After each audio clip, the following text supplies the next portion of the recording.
Good afternoon, Tobago. Stop whatever you are doing and listen to this broadcast. If you are driving, we advise that you turn the volume up. You may wish to alert your neighbors, your friends, other relatives that this broadcast is on. This broadcast today is being done in English. Alternatively, it's being done in Spanish and with the use of sign language. If in the next few seconds you hear this broadcast in Spanish and you are a native English speaker, it means that you have accessed the wrong broadcast link. Please change the broadcast link for English. Let me repeat. Good afternoon, Tobago. Stop whatever you are doing and listen to this broadcast. If you are driving, you may wish to turn the volume of the radio up. You may also wish to alert your neighbors, friends, and relatives that this important broadcast is on. This broadcast is being done in English, sign language, and also in Spanish. If in the next few seconds or currently you are hearing this in Spanish, it means that you are on the wrong broadcast link, and that's if you're a native English speaker. Please access the broadcast via the other link. And Tobago and those who are looking on, there are territories in the Caribbean that are currently preparing for the arrival of Hurricane Beryl. At this point, while speaking to you, the hurricane is at Category 4. Tobago, along with our neighbors and family in Barbados, St. Vincent and the Grenadines, and Grenada, seem to be in the direct line of attack of this hurricane. Consequently, there is a requirement for us to be very clear with all of you in the public and to ensure that you are prepared. For us here at the Tobago Emergency Operations Center, we are prepared, and we have been preparing over the last 48 hours. We just concluded our final meeting, and the Tobago Emergency Operations Center is now fully open and operationalized, and will remain open and operationalized until the hurricane and its effects have gone. Which means that we'll be working round the clock 24/7 until this hurricane and its impact are behind us. I wish to first welcome along with me again this afternoon from the Met Office, Mrs. Decoteau, as well as the Director of TEMA, Mr. Alan Stewart. Mrs. Decoteau will share with us what's happening with the weather system and give us a brief of what we ought to expect. Following which, I will have Director Stewart speak to you about TEMA's preparation, what's happening with our shelters, where they are located, and most importantly, how you should behave before, during, and after a hurricane such as this one. Allow me to introduce to speak to you at this time Mrs. Decoteau, as she shares some critical updates on the weather system we are expecting in the next few hours.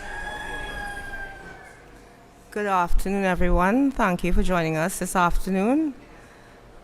Today, around just after midday, Hurricane Beryl became a Category 4 hurricane, which means that we can expect maximum sustained winds up to 215 kilometers per hour. This system is expected to start affecting us after midnight tonight. However, before that, we may have what is called gust fronts, some strong winds. The major impacts of this system for us in here in Tobago: rainfall, storm surge, strong winds. So in areas, hilly areas especially, the wind is it tends to be about 30 to 40% higher than in areas that are low lying. So persons in those areas should take extra precaution to secure whatever they have outside and so on, to make sure that these things don't become projectiles. We expect, yesterday the forecast was for 50 to 100 millimeters of rainfall with this system. Now we are expecting 3 to 6 inches, or 75 to 150 millimeters. Based on this, we can't expect flooding. The possibility of flooding is very high. We are at an orange level. It is a significant and expected impact of the system. That is for rainfall. Winds, we expect tropical storm strength winds to affect Tobago, and that will be up to 90% to 100% of tropical storm force winds. Hurricane force winds, the possibility is slightly lower. Now this system is just south of Tobago and it's moving in the eastward direction, and I don't know how observant you have been, but this system is actually moving slightly south of the forecast path, which means more than likely we are getting a direct hit from this system. I don't mean to alarm you, but I want people to take this seriously, because there are concerns that people are not preparing enough. And I am telling you that based on the fact that the system is to the south of us, and most of the stronger winds and so is to the north of the system, we are 10.9 degrees, 11.9 degrees north. The system is 10.8 degrees north right now, between 10.8 and 10.9. So that's a whole degree latitude south of us. So as it slowly veers north, that means that we are going to be in that area of strength and strong winds, strong heavy rainfall and so. The other important thing, as we spoke about yesterday, is storm surge. I hope that all the fisher folk have removed and secured their boats and so on, because storm surge is up to 3 to 4 feet of tides and so on, the water level in areas on shore where you have these storm surge coming in, right?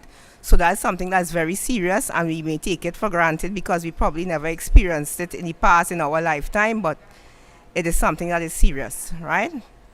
So that is the major thing. It's going to start affecting us tonight after 12 p.m. We are in the path of the storm, and we have to use whatever time, the next few hours that we have left, to prepare for this this tropical, well, not tropical storm, it's category 4 hurricane that may actually even strengthen to a category 5 before it reaches us at the rate it is going. Okay, I guess, well, that is the update that we have.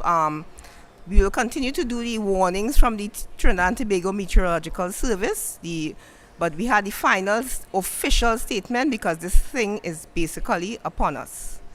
And keep tuned to Trinidad and Tobago Meteorological Service website, as well as we have an app, and we are the source for weather in Trinidad and Tobago. So keep looking for your updates and so on from Trinidad and Tobago Meteorological Service, and be safe. Thank you very much, Mrs. Decoteau. So you were warned and asked and begged about a month ago to prepare for the hurricane season. We came when there were no hurricanes on the horizon to tell you, put your house in order. We reminded you again yesterday to organize yourself for the arrival of this hurricane, although at that time yesterday it was not immediately clear that we will be in the direct path of the hurricane. Now you are hearing that we are in fact in the direct path of the hurricane. The hurricane is south of where we exist at present, and based on information we have gotten on the storm, on this hurricane, the stronger winds are at the north of the hurricane. We are currently in the direct pathway. I want you to appreciate that this is potentially the most violent storm to hit Tobago since Hurricane Flora hit Tobago directly, not indirectly, directly since Hurricane Flora in 1963. And I just want to share an observation with you. Hurricane Flora was a Category 3 hurricane, not a Category 4. A Category 3 hurricane. Hurricane Flora damaged or destroyed 83% or 6,250 of the 7,500 homes on the island at that time. Hurricane Flora killed 18 Tobagonians. The loss of property and crop was estimated at the time at about $30 million US. About 75% of the trees forming the forest reserve actually fell, while most of the remainder were severely damaged. This is 1963. Now in 2024, today we are expecting a Category 4 hurricane. And in expecting this Category 4 hurricane, we must appreciate that if we are to have the impact today as Flora did in 1963, we will see the destruction of at least 18,000 homes of the 22,000 we have on island. And we will see the displacement of at least 52,000 people. That is if we are to parallel what happened during Hurricane Flora and today. But this is not a cause for panic, because we expect that today the quality of our homes are better built, better located, better positioned, that the emergency response and telecommunication that allowed us to warn you about a month ago and then yesterday, and you had an update earlier about an hour or two ago from Minister Alwari and team down in Trinidad. You have the benefit of information and technology and a lot more going to ensure we can preserve life and preserve property. Therefore, we are asking you to heed every single one of the warnings that we gave a month ago, that we gave yesterday, that came to you this morning, and all of the releases you have gotten from the National Met Services. It's important that you pay attention. It is critical that you don't waste time this afternoon frolicking. Get your house in order. You have to get your house in order. And we are expecting that by 12 a.m., meaning at midnight, as of midnight, we ought to expect this hurricane rather, to make landfall.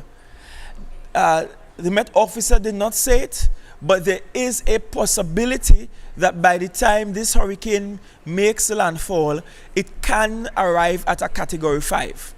It is a Category 4 at this point, and it has been developing rapidly. I can tell you that while we were speaking to you yesterday, we were projecting that at this point, we will be looking at a Category 3 hurricane passing Tobago.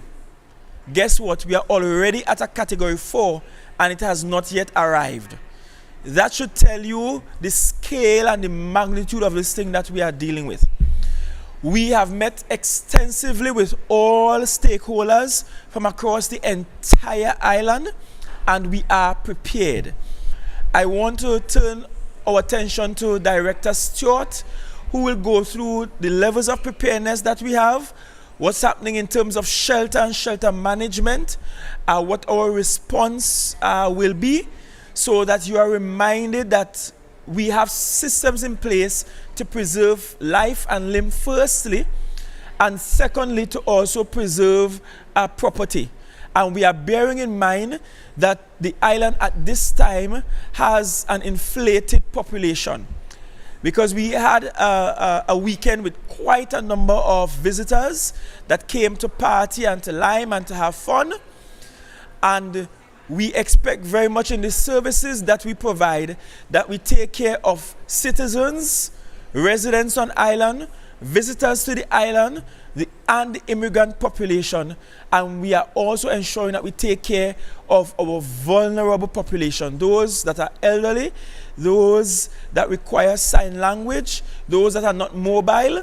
They are also very much in our periphery, very much in our point of view. And so I turn your attention now to Director Stewart. A very good afternoon to all.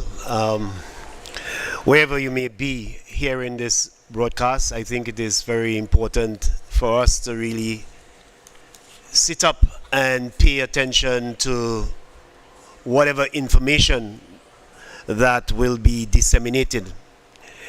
It is important that as we speak about categories of hurricane and we speak about preparedness,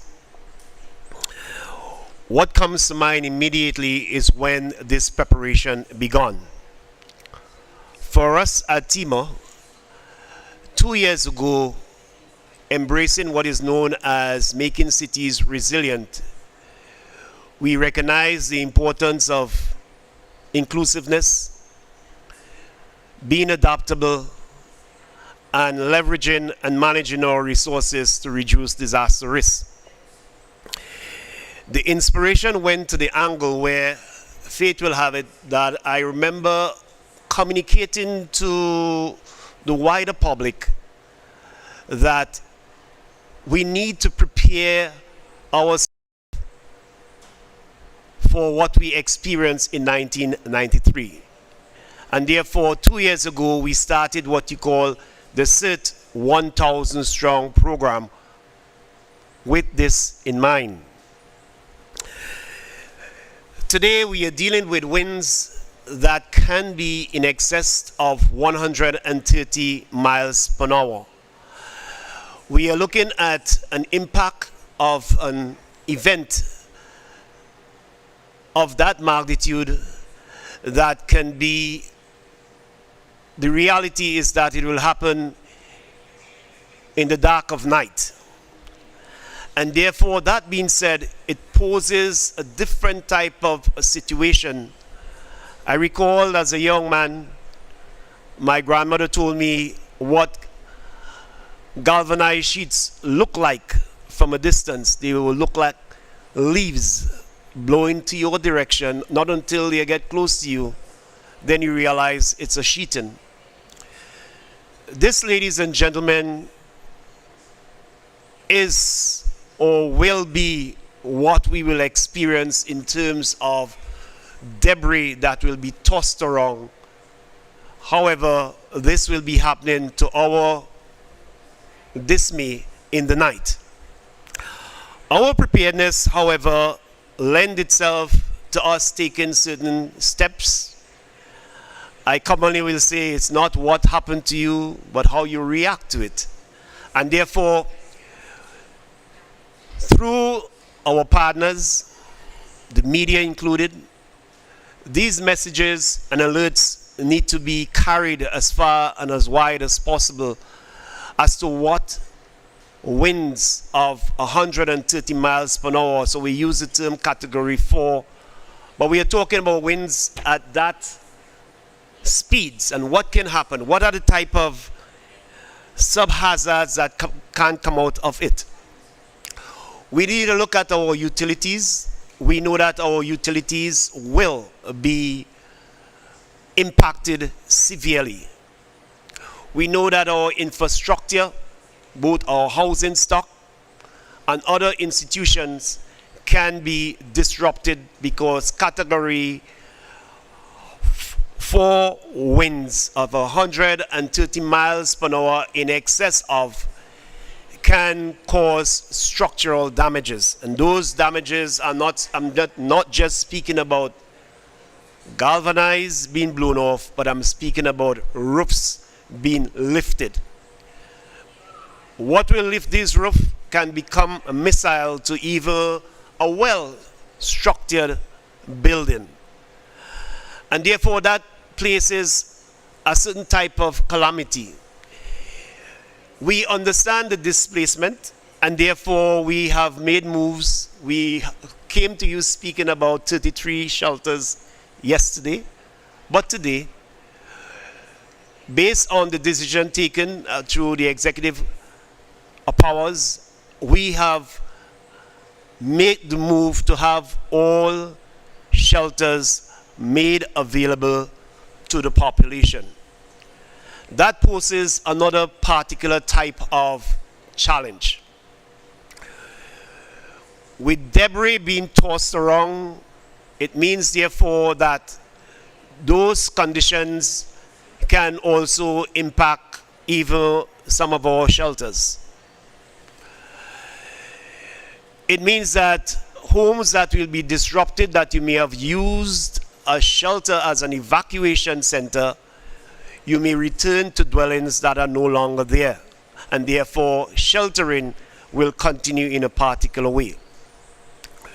In preparation, we are making whatever available resources, and those resources can come in three parts. One, we ensure that there are MREs at each of the shelters. We ensure that there are cots available for those persons who may wish or may have need to reside within those areas or those shelters, and also the necessary tools that may go along with it. For example, as a result of the disruption of our utilities, there is a strong and very, very powerful reality that our utilities in the areas of lighting and energy will be disrupted as well. That being said, it will have an impact on water, and therefore water is one of the essentials that we'll make available. We are currently constructing a needs list. That needs list will prioritize certain things that will lend itself to power, lighting, emergency supplies, items for ablutionary purposes, such as toiletries, and for other appurtenances that may belong to that group of emergency supplies. Roofing. It means therefore that the amount of roofs that will be impacted or anticipated to be impacted, especially those that are along the shorelines of Tobago. For example, on the eastern end of the island, we know the people live on the periphery of the island in most cases, for example, going to the east, and therefore there's a strong possibility that you will be impacted as well. We anticipate, based on the storm surge that was highlighted by our colleague from the Meteorological Service, that wave heights, especially along areas such as Kendall, Argyle, these areas can be impacted. Charlottesville, these areas can see storm surges based on infrastructure, or what I call exposure, that is nested within the reach of these storms, waves that may come across the roadway. There's a strong possibility also, based on the type of rainfall we have been experiencing. Yesterday alone, we were able to check over 30 millimeters of rainfall. I must remind you that in 2004, there were 2 inches of rainfall that brought the catastrophe that we had in Delaford. We are expected to see up to 100 and in excess of 150 millimeters of rainfall. And with that being said, there will be the possibility of flash flooding, slope instability or slope failures. We are talking about landslides that will bring along with it trees, pulling down utility lines, and therefore throughout the island of Tobago, based on the strength of this system, we can see widespread damages. We are hoping, we are making an appeal to shelter managers to match this or mirror this threat in a particular manner. It will require a particular type of attitude. Tomorrow can be, like now, a different day all entirely. We are preparing ourselves for that. I go back to when I said what we started in 2004. Just 2 years ago, sorry, when we started CERT 1000 strong. The objective was to prepare Tobago for a catastrophic event. Some of you may remember those words when I coined the language of saying the quality is in the quantity. It was like a new awkward statement to make, but it's true. We need numbers. So I'm appealing to the CERT members. We know we have over 600 persons that are considered to be registrant. We know that we have over 200 persons that have been trained over that period to now. And with the resources available to us, we are asking those persons in the aftermath of this, be given the necessary PPEs, the various responses in your community will become very important. Ladies and gentlemen, I want to turn our attention to our special needs. We have a special need registry that has grown over the years since 2007 to about close to 700 persons. Special needs speaks to persons who are not ambulatory in some cases, some are mentally challenged, and some are physically challenged in many other ways, just by mere age. In the aftermath, relief becomes a very important element. We are coordinating. I have been contacted by the UNHCR, which speaks to humanitarian assistance. We will be coordinating through the national office, the ODPM, and also SIDIMA. We just about an hour ago completed meetings with them. They are standing by to provide the necessary help. This event will be staggered as a Category 3 event. It means that it exceeds the capacity of the Tobago House of Assembly. It also will exceed the capacity of the national government, and therefore international relief will become an imperative. Yesterday we made the appeal in terms of persons ensuring that they prep themselves for a 72-hour. Given that scenario, it means therefore that you have to pay attention to how you manage your resources going forward and how we move resources to the island. I would have spoken in the past about the logistics just coming out of the OGS, which is Operation Gulfstream. The challenges in moving resources to Tobago is a real one. And therefore, that being said, it speaks to what I'm requesting of our citizenry. However, there were some early discussions with General Smart, who is the CEO of the ODPM. We had some very interesting talks. We spoke about pre-positioning of resources, not only equipment, but also that of human resource. We expect that through the meetings that were held at executive level in Port of Spain, that we will see troops from the engineering battalion arriving at the first hour that we're able to make safe sailing to Tobago to provide relief.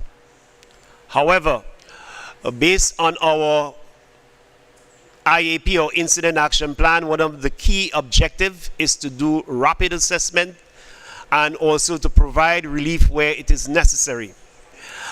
We understand exactly what is the magnitude of this impact, and therefore we ask persons to take this extremely serious. In recent times of our history, or this generation have not experienced such. Trinidad, I always have to remind my colleagues in Trinidad of 1933.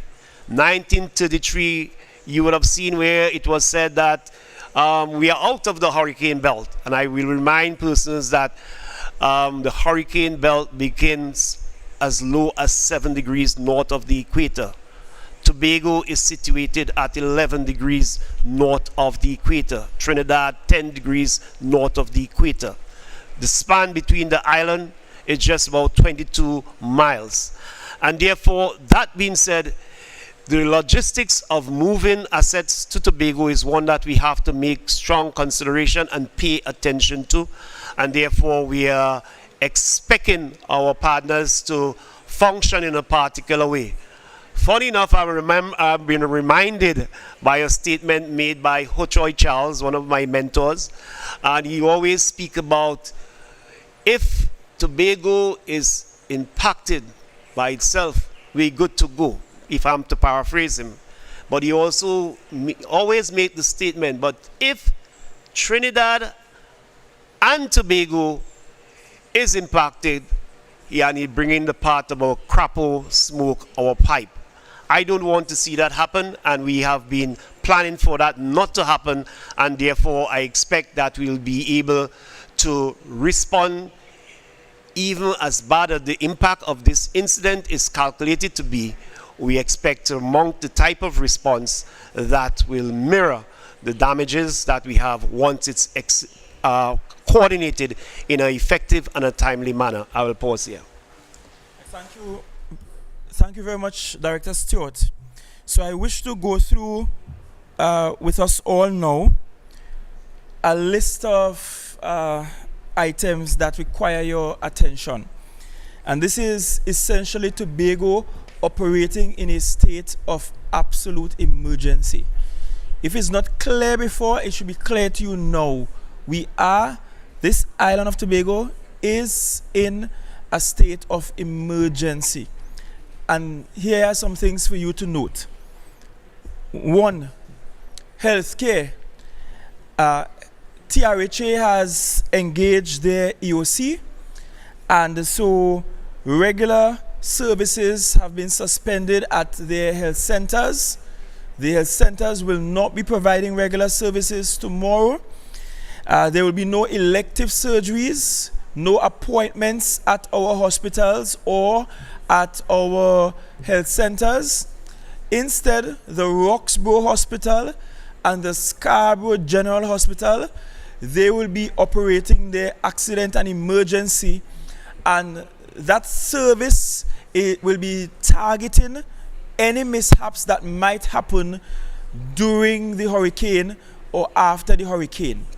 So Roxborough Hospital, Scarborough Hospital, they are our main points when it comes to medical care at this time and going forward. Remember, please don't show up at the hospital in the aftermath of this hurricane seeking your regular appointment. Tomorrow is not a day for your regular appointment. From now going forward, we are treating with accidents and emergencies. So if it's an emergency, of course you go. If there is an accident, of course you go. And Roxborough and Scarborough hospitals will be your point of reference. All schools, both public and private, are closed tomorrow, and they will remain closed until further notice. All schools, public and private, are closed tomorrow, and they will remain closed until further notice. There will be no work for THA staff except for those who are in essential services. Only essential services are required out to work tomorrow, Monday. Who will constitute those in the essential service? One, we are looking at our daily rated workers such as road maintenance crew, public health crew, CPEP and URP, because we will need your efforts to ensure we can keep roadways clear and passable and ensure that people can have access in and out of their homes, to perhaps treat with landslips and floods as an immediate response. Workers, some of our workers in agriculture who must tend to farms and who must monitor farms around the island, you will also be called out in the immediate hours post the hurricane to ensure we do an assessment, one, on private farms and land holdings, but two, to ensure where we have government farms and animals that we can minimize loss. We certainly do care about the animals that we have stewardship over. Property managers, and these are those within the THA who are responsible for managing the property assets of the THA. You are expected out tomorrow not to work as per usual, but you are our first line to do an assessment of the damage on state property. So we will need to know from you very early whether the roof is gone, whether the building is usable, so we will know how to inform other staff about when they are expected back to work. But for all other category of workers, you are asked to remain at home tomorrow. I wish to point out that the Division of Infrastructure has taken certain steps to be prepared. So one, they have prepared some staging areas, one between Charlottesville and Speyside, where we have excavator, backhoes, and other such equipment so that we can have a speedy response. We also have on the other side in Palatuvier and the Mason Hall District Office, the Speyside District Office, they are on high alert. We also have equipment stage in Bacolet to be able to respond to what may happen at that Bacolet River, either up at French Fort or lower down the river course. We are also monitoring Crooks River Mall. Sorry, the Crooks River. Please remember that we do have flood warning signals installed along the Crooks River, up at Rockley Vale, and along the Bacolet River up at French Field at the bridge. So we are monitoring. The Division of Infrastructure also went out and cleared all of our water courses along the eastern end of the island. We ensured all the river mouths were open. We checked to ensure that there were no debris brought down from yesterday's weather event. So infrastructure is prepared and ready to respond in a timely manner. We are asking supermarkets and hardwares and variety stores, places like Paradise Store, Stumpy's and so on, we are asking that you remain open for at least the next 3 hours. Give the public at least 3 hours. That will allow the public to have access. Because we presume that there are still some members of the public who still need to get some supplies. So please don't close too early. At least give another 3 hours before you close. We do expect, given we are expecting a category 4, possibility of a category 5, that we will lose some communication. And so TEMA is already prepared with REACT and also the Amateur Radio Society. So we are using traditional radio systems at our shelters to ensure that we can have communication with our communities. Because we are preparing that in the event that Flow, TSTT, Digicel go down, that we still will retain some communication. Here at the Emergency Operations Center, we were fortunate to be gifted with Starlink services. That gift came from TNT Salvage, who is the company that's doing the extraction of the oil in from the vessel. And so the center here will remain with access, with or without the traditional sources of internet, so that we can continue having communication with the outside world. I wish to advise that now is a good time to keep those phones plugged in and charged up. Please charge up all of the power banks that you have. Ensure you have excess or extra batteries for those torch lights. Ensure the lamps have oil. Get the kerosene in excess. If a Category 4 hurricane lands here directly, there is a possibility that we will go with more than just a few hours without electricity. That is a possibility. Let us be practical about this.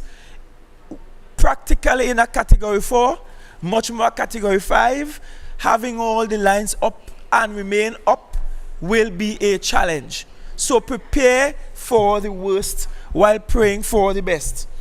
I wish to remind all that your documents should be in plastic bags or water-sealed plastic containers.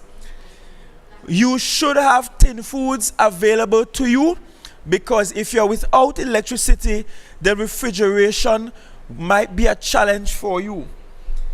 At our shelters, we ensure all of our shelters will have cots, they will have water, they will have MREs. MRE stands for meals ready to eat. MREs, those will be available at the shelters.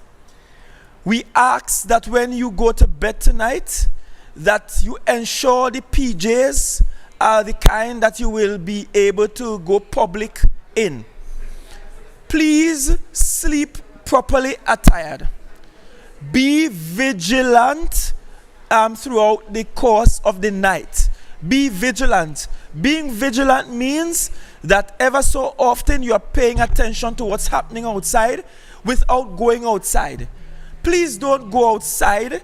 This is not the time to be an influencer outside. This is not the time to carry up the views on Facebook and Twitter and TikTok. This is not the time to see if you can beat back Elizabeth Williams to be the first to publish the news. This is the time to keep safe and to keep your family safe. So be vigilant, meaning that you are prepared that if something happens to you, the home that you live in, that you can simply take up your ready-to-go bag or your grab bag and leave. In your bag, please ensure that you have your tin foods close by, water close by, what you can carry. So you're not a mule, you're not a donkey, so you're carrying what can be managed on your back and in your hands safely. Ensure you have your documents close by, especially the important ones that you can't afford to lose. Ensure you have your phones close by, your chargers close by, your medication close by, whether it's your EpiPens, your asthma medication, your antihistamine, especially if you know you have allergic reactions to varying things. So you are preparing yourself to grab your bag and go. Have the necessaries in your bag. Your bag with necessities, of course, cannot contain the house and the land. You can't tote everything. A television is not a necessity. For the young people, your PS4 is not an absolute necessity. Please, I know that is hard to hear. There are much more important things than that, right? If you need to leave, please bear in mind the protocols that should be observed during the storm or during the hurricane. If you are at home and the roof blows off, part of the house is damaged, a landslide broke part of the house, your next response is not to just dart outside, to just run outside. You have to be cautious. People have died trying to escape a broken home during a disaster. So you have to be cautious. Your first shelter must be the closest place of safety. So yes, there are shelters in your community, but chances are where you live from the shelter might be a little distance, and in the peak of the storm, it might be dangerous to walk to that location. Or in some instances, it might not even be possible to drive to that location. Therefore, your immediate place of safety might very well be your neighbor's house. That might save you. It might be one room in the house that still has on the roof and the integrity is intact. That might save you. So you have to make a judgment call in the middle of the hurricane if you realize that there are damages to the house that you are sleeping in or the property that you are residing in. Please let me advise, I know our culture is one where storms and earthquakes and emergencies present themselves with a beautiful opportunity for a beautiful zest. This is not the time for a zest. Avoid the lockdown parties, please. Avoid the lockdown parties, lockdown in your own home, please. Avoid getting locked down in someone else's home, locked down in your own place. Now is not the time to be adventurous and go to sea. We are reiterating the call for fisher folk to bring your vessels to land. We asked fisher folk to do that since yesterday. We're saying it again. Pull up your boat. Take up your boat. Move your boat from the ocean. With the kind of weather we are expecting, there is a strong likelihood, not a strong likelihood, but there will be rough seas. So you are guaranteed rough seas. So please ensure that you protect your assets as much as is possible by moving ahead of time. I wish to also advise that while you are preparing for this hurricane, that we are to remember the Tobago spirit and what it means to be family. And here in Tobago, we say quite commonly that all of us are one family. All of we are one family. Now is the time to put aside petty differences and ensure that you work with your neighbors and you look out for each other. So if this morning, your neighbor picked up the eggs before you got a chance to pick up your own eggs, don't hate the neighbor for that, right? Look out for each other's interests. Be a shelter to each other. We will only get through this safely if we have each other's back. That is important. There is so much that the island government can do. We cannot be everywhere at the same time. We don't have omnipresence as a feature of government.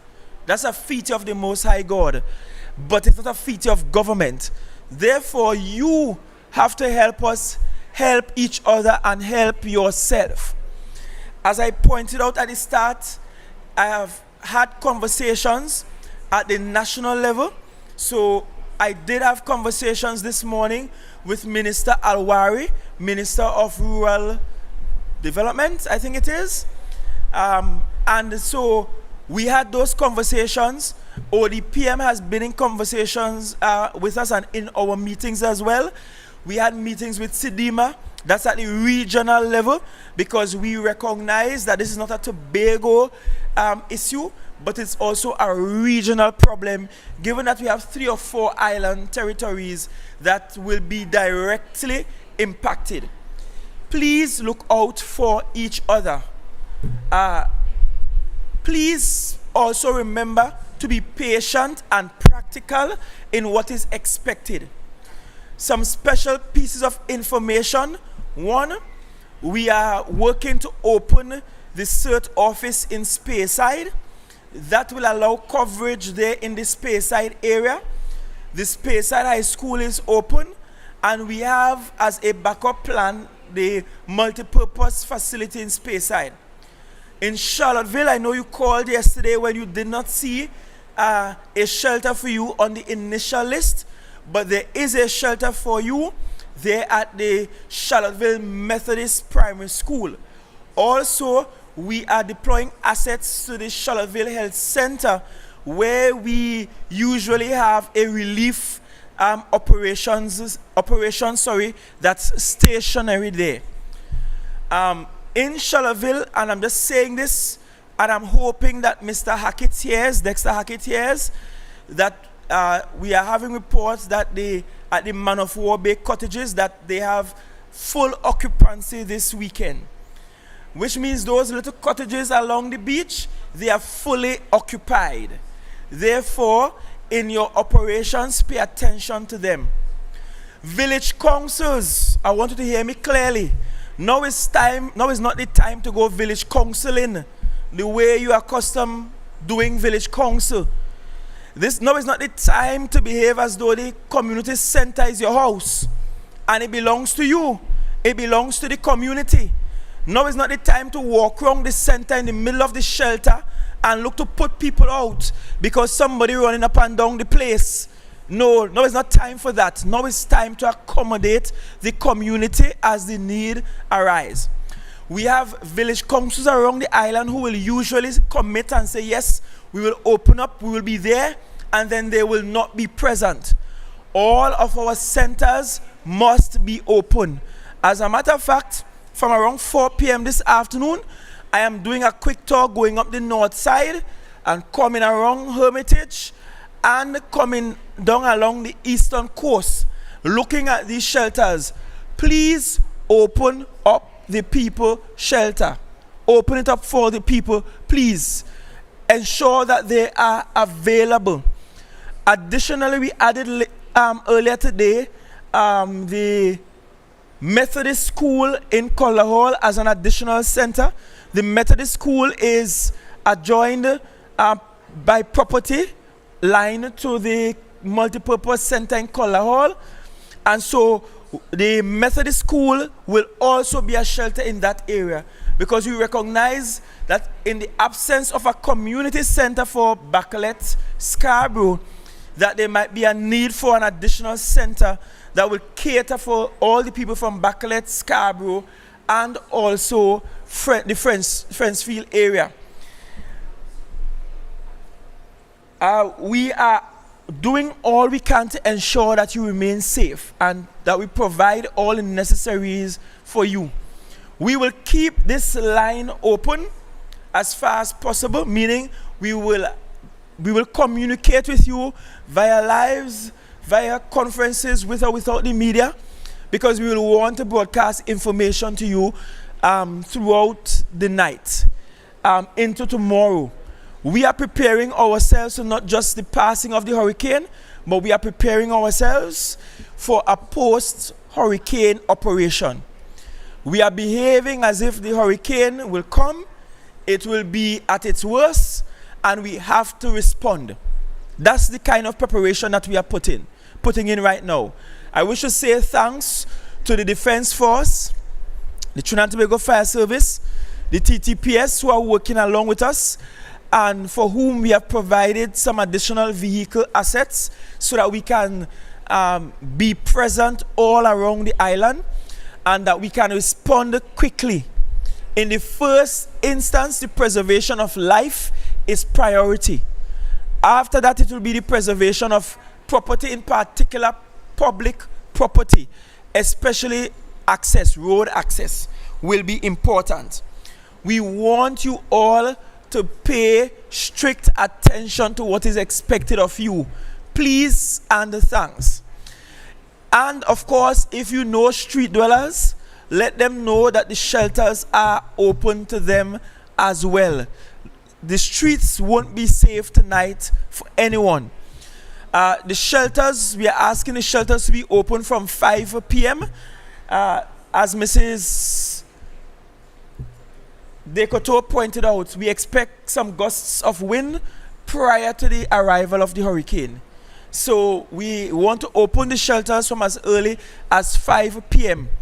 In Roxborough, the folks living in the Renaissance know that we also did some staging in that area, and we are prepared, and we are monitoring that river running alongside the Renaissance, alongside Roxborough Secondary School and the hospital, to ensure that that area remains flood free during the passage of this hurricane.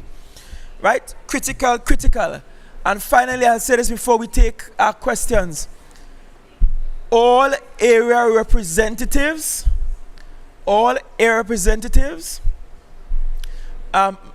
line is open to you as per usual. But I want to say it for the area representatives that are in the minority, that my line is also open to you. This is, as far as I am concerned, an island-wide emergency response, and so I now consider you as part of my team going forward. And the same bits of information that I will share with my team, I will begin to share with you hereafter. I will touch base with you to ensure that all is well in your respective area. I am advising all area representatives to do a drive-through of your communities, of your districts, and ensure that everything is in place. If something is out of place, let us know early so we can try to remedy it, please. We are depending on you, and be reminded that there may be a possibility that we may have districts and or communities that may end up being cut off from the rest of the island, and that might require, if you are within that zone, that you exhibit a certain level of leadership in ensuring that communities remain safe and that they respond appropriately and accordingly. So, we are open for questions at this time from members of the media, and we'll take all questions. Good afternoon, Chief Secretary. I just came from the Scarborough port, where apparently after the cancellation of all sailings on Monday, we would have had visitors rush to the port to try to get on. I would have spoken to a number of them who were supposed to get on the 1:30 but did not. But they are concerned that they may not get on the 6 p.m. So they are wondering if the THA is putting anything in place to put them into a shelter at 6 p.m. if in the event they are left behind. And we are talking about teenagers and young adults, as well as adults who don't have anywhere to stay in Tobago. So our shelters are open for all, including the visitor on our island. Those of you who might end up being stranded in Tobago, and perhaps you can't get a hotel room somewhere, or you can't get back your guest room that you were in. I would think that if you are a guest at my establishment, that I will firstly provide the extra night to you, if needs be. But if that is not possible, our shelters are open to you. For those that are stuck at the port, what we will do is that I will have a technical officer either from TIMA or the THA visit the port at the time of the 6 p.m. sailing, so that those who are there, we can marshal them safely into one of our shelters so that they can be secured. They can park safely and they can be secured for the duration of the night. Mr. Leacock? Good afternoon, George Leacock, Radio Tambrin. I wanted to find out, Tobago is oddly shaped and placed on a map, but is there an indication of what direction people would expect to start feeling winds from as the storm starts? Rotations will come from the south. So 1 second, we're just thinking it through. So it will be more than likely southeast Tobago, which will be windward side of the island first, will first be hit. Remember, she pointed out that it's currently at 10 degrees north, 10.9 degrees north, and Tobago is located 11.9 degrees north. So in other words, we are an entire 1 degree above where the hurricane is currently positioned. The strongest winds are expected to be on the northern part of the hurricane system, right? It is plummeting in our direction. We do expect the hurricane to slightly start inching northwards as it comes in our direction.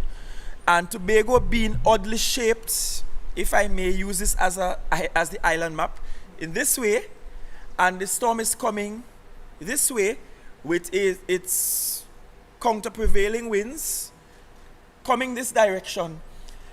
We very much expect southeast to be first hit. So along the windward side of Tobago, along the windward road of Tobago, essentially, should first experience those winds.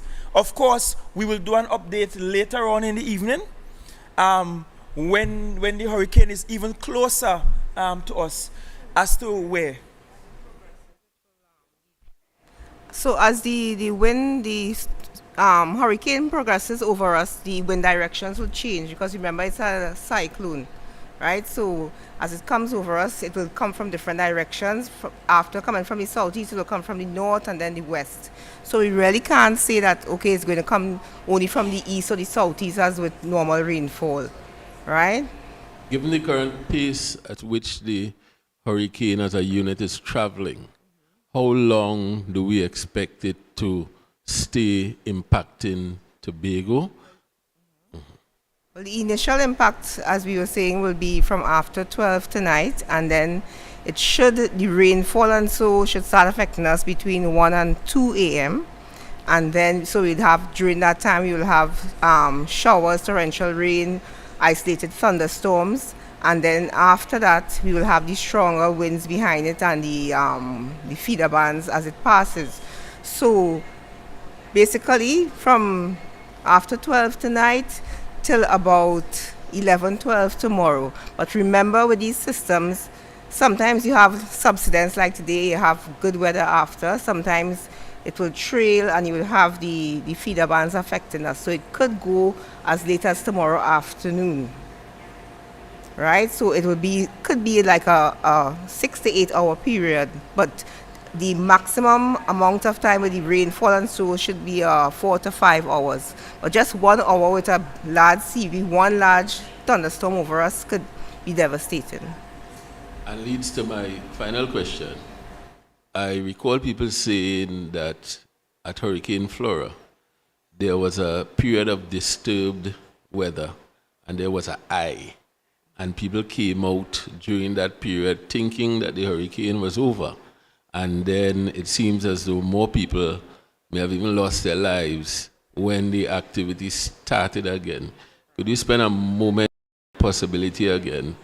Because we have a history of having challenges with that. Right. So I think people watch enough movies and talk about it coming out in the eye of a storm and whatever, but I think we should know, as we said, once communication stays up, we keep ourselves glued to whatever media we have to get information. But once there's a lull, as we said, once it starts passing tonight, basically, and unfortunately it's passing in the night, so people will not even see what is coming, right? So even if there's a lull, you should wait at least 2-3 hours before you decide to go out, because just as it's clear now, if it's in the morning, you might have that period of clearing and then the next part of the storm is going to come. So people need to be serious and not just run outside as soon, oh, rain stop and we're going outside. No, wait for your alerts, listen to what is going on and whatever information is being given. And even if you don't have communication available, you would be able to see, as I said, if it's during the day that something else is coming. So give it some time before you run outside and decide, okay, the storm has passed, right? Just remember that, as you said, with the eye of the storm, the calm, and then the next part comes and the devastation, especially with areas near the ocean, and so with storm surge and large waves and that kind of thing.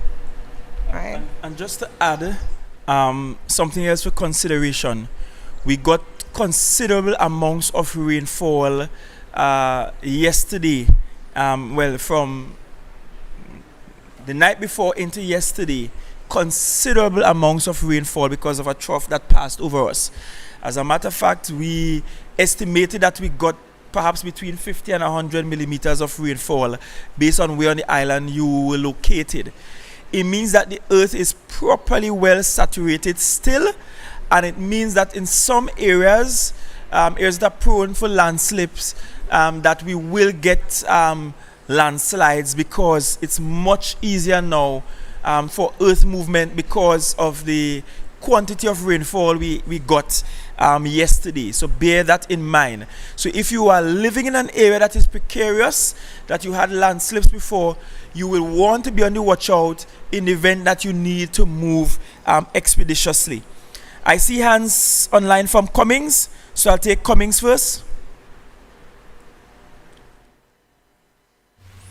Yes, good afternoon, Chief Sec and members of the head table. I just have two questions. One, Chief Sec, maybe you can take the first, and I'll turn the other question over to Mr. Dakota, I believe. First question, Chief Sec, I've noted what you've said, that Tobago is now in a state of emergency, in terms of your exact words.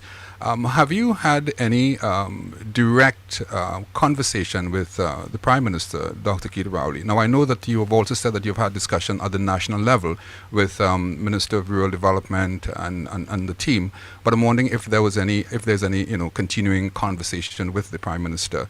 That's one. And Mr. Koto, sometimes there's a confusion in respect of understanding the differences between or what is a cyclone and what is a hurricane and even what is a typhoon. Can you, for the benefit of us who are not so learned, explain to us, what are the differences and what are these really? As we're talking hurricanes, and what is the relationship among these different terminologies? Thank you. Thank you for your question. With regards to your first question, at this point, the Prime Minister and I have not had a conversation as yet. More than likely, should it be warranted, it will happen. We did speak during the oil spill and the management of that and the cleanup of that, and I expect that should the hurricane hit us the way we are currently expecting, that conversation will happen. But we have been having the conversations with the central government and the Tobago House of Assembly. And perhaps this is a good example for neighbors, right? That you can in fact be at odds with your neighbors, but in moments like this, it requires conversation, collaboration, and looking out for each other. And even as I'm answering that question, I saw the question pop up of whether or not the hurricane will be hitting Trinidad. And I'll ask the Met officer that as she is speaking to your question, that she speaks to whether or not Trinidad will be hit by the hurricane. Trinidad is under tropical storm watch, and so that comes with its own meaning. Okay. So, what you? All right, so I'll answer the last part of your question first. Trinidad will be indirectly hit by the storm. More than likely, they will get feeder bands affecting them, and as they are under a tropical storm watch, which is what we started off with yesterday, they have a 30 to 40% chance of having the experience of tropical storm force winds and conditions. They will definitely get some showers and thunderstorms, especially in the northern areas, because that's the area that is closer to Tobago. And basically that's it for them. I don't think that they will be so unfortunate to have the ITCZ pulled up by this, because we have another system behind it as well. Yeah, that's it for that part of the question. Now, Mr. Cummings, you asked about hurricane, cyclone, typhoon. All three, the common factor is that they have a closed circulation. They move in a anticyclonic, Well, the outward flow of a hurricane is an anticyclonic flow at the upper levels, cyclonic at the lower levels. A typhoon is not for our area, that is for like the Asia and so on, right? They have typhoons. Our equivalent to that is a hurricane. And of course, a hurricane will be more than a storm. The initial formation of a hurricane comes with a closed circulation, and that closed circulation is the first stage after a wave and then depression. Once it has a circulation that is closed, it becomes a depression and then a storm. So the common factor here, they all have closed circulations at the surface. I don't want to go too much into the dynamics of it because some of these things you have warm core, some have cold core and that kind of thing. So basically they are all different types of storms, but across different areas of the globe. So for us, a cyclone is a hurricane and a typhoon, but for us, our type of cyclone is a hurricane. I don't know if this explains it for you or if you need any more elaboration on anything. Thank you. Before I take in the other question, a question came in, is it still safe to sail? The answer is yes, and that's because the boat will arrive in Port of Spain before the hurricane gets here. Secondly, we are seeing that establishments are beginning to open later. So for example, Double B Enterprise or Bill Brown as we know them, they have just announced that they will be open from 2 p.m. to 6 p.m. They'll be open till 6 p.m. Today. Stompies, they are going till 4:30 p.m. and hopefully they extend it a bit more. Candice Jackson.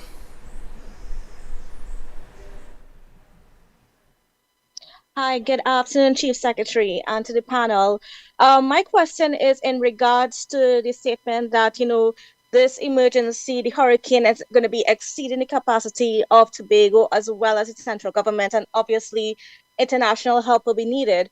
But I'm also noting, remember, it's also going to be affecting the other islands. What's been the conversation like at even with Sedima and so on to ensure that Tobago does get some priority? Because we know that this is going to affect Grenada, St. Vincent, and these other islands in a pretty bad way as well. Alright, so the meetings have been held with Sedima in particular and other regional agencies. TIMA and Tobago House of Assembly have been represented in those meetings, and those meetings were essentially to get from us in Tobago what will be our needs list. Essentially, what will we need post the hurricane should this become a reality. So they do have that needs list from us, so that should the hurricane arrive here in the way that we are currently expecting and it does damage, they know exactly what we need and they are preparing channels to get those needs to the island as soon as possible. So that's the nature of the conversation. Literally to look at what Caribbean territories that will be impacted by this will need and ensuring that they begin to pull those things together so that at a moment's notice they can be delivered to the island for a response. The issue with this requiring a response beyond just Trinidad and Tobago is that usually, and I don't want you to report that we are getting ahead of ourselves, usually a disaster of this magnitude, the one that we are expecting, will dictate that we move from levels 1 and 2 response or tier 1 and 2 response to a tier 3 response. And a tier 3 response will see CARICOM and international agencies get involved.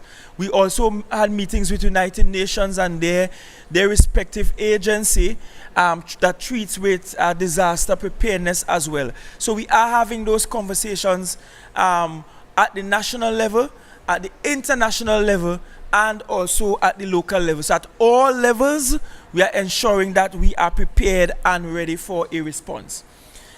Carissa Douglas. Good afternoon. I just have one question. Earlier today at the press briefing in Trinidad, we were informed that sandbags will be distributed through regional corporations. I know that question was raised during yesterday's press briefing, and please correct me if I got it wrong, that we were told that there are no provisions like that from the THA's level to provide sandbags for Tobagonians. And I know the Chief Secretary also even explained that we could make our own sandbags through Cockers Bag and Sand. With that being said, through conversation with the ministers and ODPM, have there been any discussion to have sandbag center from Trinidad so that Tobagonians will also have that being offered to them as well? Okay, so let me give clarity. It is, remember, in Trinidad, sandbags are provided as needed from local government. In Tobago, the Tobago House of Assembly is both the local government and perhaps I would say the national government for the state that is Tobago, for want of a better term. Or perhaps that's the best term. For want of the nation state, that's Tobago. So we're both local government and the state government. It is not that sandbags are not available. Sandbags are available. But we are not just giving out sandbags to just drop down any and everywhere. The sandbags are available, the sandbags are prepared, and the sandbags are deployed by TEMA in areas where TEMA expect there to be floods.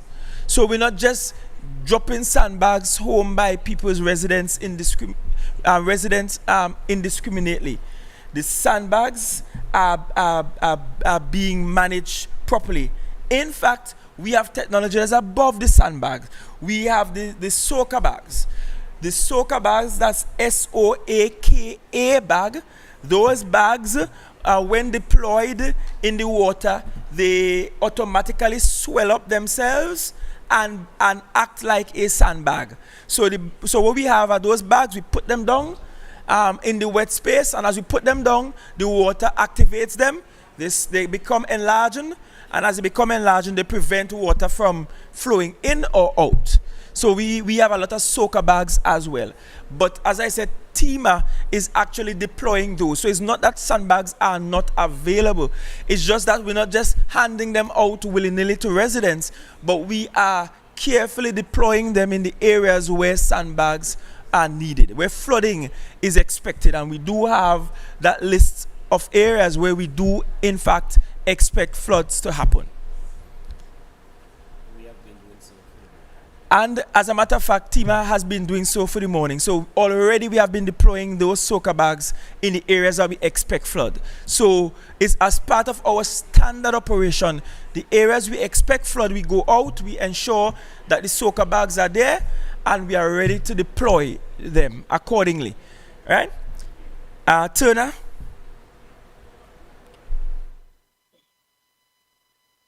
Yes. Good.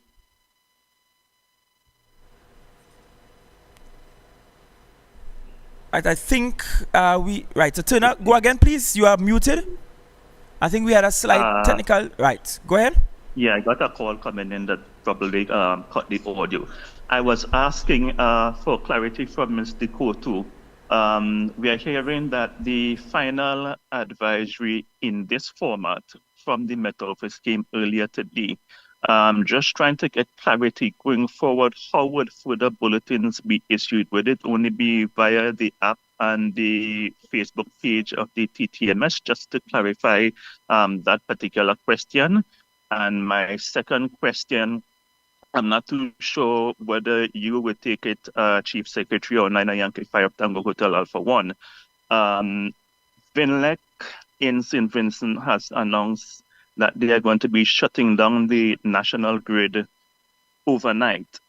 And we are seeing now also that in Grenada, Nawassa is also planning to shut down their water systems from 9 p.m. What's going to be the situation here? Are we going to see similar shutting down of utilities like that here, or will they simply remain up as long as they are functional?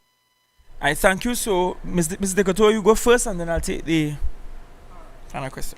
Mr. Turner, right. I think you misinterpreted the fact that what we said is the final official statement, because this is the last status update on the storm unless it becomes a higher category storm before it reaches us. And after that, well, we know that the storm is coming towards us, right? But we will continue to have updates in terms of the warning and the, so for example, the orange level could go to a red level, which is a certainty that this is going to happen and so on, right? So we will continue to have the warnings issued and updates to the warnings, which is something that is part of the common alerting protocol, which we use to issue our warnings, right? So we will continue to have the warnings, but the statement, the official statement for whatever general purpose, that is the last one, unless, as I said, it becomes a higher category storm, hurricane before it hits us. I thank you. Mr. Turner, the public utilities in Tobago have not indicated that they desire to use that approach.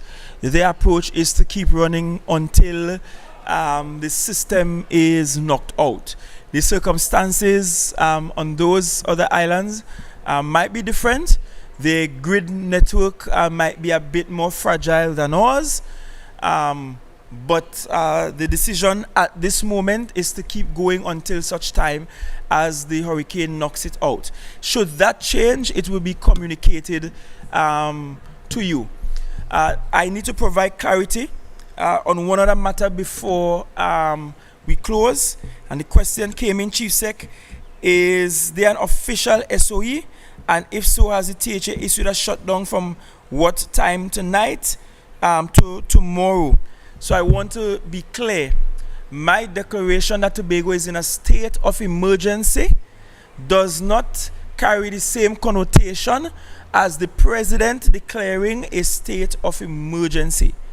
My declaration of such for the island of Tobago is to ensure that all government services, all public services and private services and business on the island operate with the level of urgency that is required on island. The policy for the Tobago House of Assembly actually says that a declaration has to be made by the Chief Secretary, and only upon such a declaration that things like relief for farmers and fisher folk will kick in. And so it is important for THA operations and THA regulations that declaration be made. And so I made that declaration. We are asking for the public, as far as is practicable, to be off the streets by 7 to 8 p.m. tonight. Don't wander, don't lie on the block until 11:59 p.m. and then try to hustle home. Between 7 and 8 p.m., get home and be off the nation roads unless you are required to be on the nation roads. Please do not provide additional work for our servicemen at this time. We will hate to see that at 8 p.m. or at 9:30 or 10 p.m. we are dealing with an accident because somebody was drunk climbing somewhere. We want you to be home. Get home as soon as is possible, please. Get home as soon as is possible, please. And thanks. Mr. Stewart? I just would like to share a bit on the issue as it relates to a state of emergency in regards to such a hazard. What you have is a hazard that is posing an imminent threat to not just area of Tobago, but the whole of the island itself. And therefore, where there can be established that you have an imminent threat, means therefore it's not a question of whether it will or may not happen. It's speaking to the strongest possibility based on the warning that within 24 hours, the island of Tobago will be impacted by a particular hazard that can be catastrophic. And therefore, it's important where you have these standard set that you make those declarations before the event. I'm not sure if some of us remember Katrina, in that you may be impacted, and the impact could be so severe that you are not in a position to make the declaration, meaning therefore communications are severed to the point where you cannot communicate with the person who you wish or the agency that you wish. And therefore we don't want a situation where for example, the national government is wondering what is happening in Tobago if that level of devastation take place. We are signaling almost immediately based on the advisories from technically on the ground, based on the threat, the imminent threat of the hazard, that this is being declared, and therefore it's something that are standard throughout the world, where you make a declaration based on these type of imminent threat. Thank you. Thank you very much. I wish to again reiterate that we are stronger together. We are in this together. There is no rich or poor. There is no tongue man, no countryman. The rain does not fall on one man's housetop, and the wind will not blow one man's fruit trees. All of us will be impacted in one way or the other. Key coming out of this must be the preservation of life and limb, and of course property, starting with property that we own as a collective, public property. Ensure that during this ordeal that is to come, that you keep vigilant. That is critical. Keep vigilant. If you have young children in your care, please pay attention to them during the course of the night. Your parent, get up intermittently and check on them, check on their room, ensure that they're not getting wet, that they're not exposed to the elements. Ever so often, fathers, daddies, husbands, ensure that you are paying attention to the protection of your households. Mothers, ensure that you are right there alongside daddies and husbands. And if you're a single parent, then you know you have to do this alone. But also call up the extended family during the course of the night. Check in with each other. See how each other is doing. And just ensure we take care of each other as much as is possible. Should this pass us directly, the days following will be some hard days. That's just the reality. But we are to prepare for them and meet it with a level of patience and logical thinking, clear thinking, so as to ensure that we provide the best service for the island in the days afterwards. Employees of the Tobago House of Assembly, please note that in the hours post the hurricane, that you may be called upon to work in areas that you weren't originally designated to work in. As a matter of fact, as part of the law and the regulations governing the public service, you may be called at any time to work in an area outside of the area that you normally work in. It's part of the reason why, as a public servant, you can't leave the country. You should not leave the country without first informing your relevant supervisors.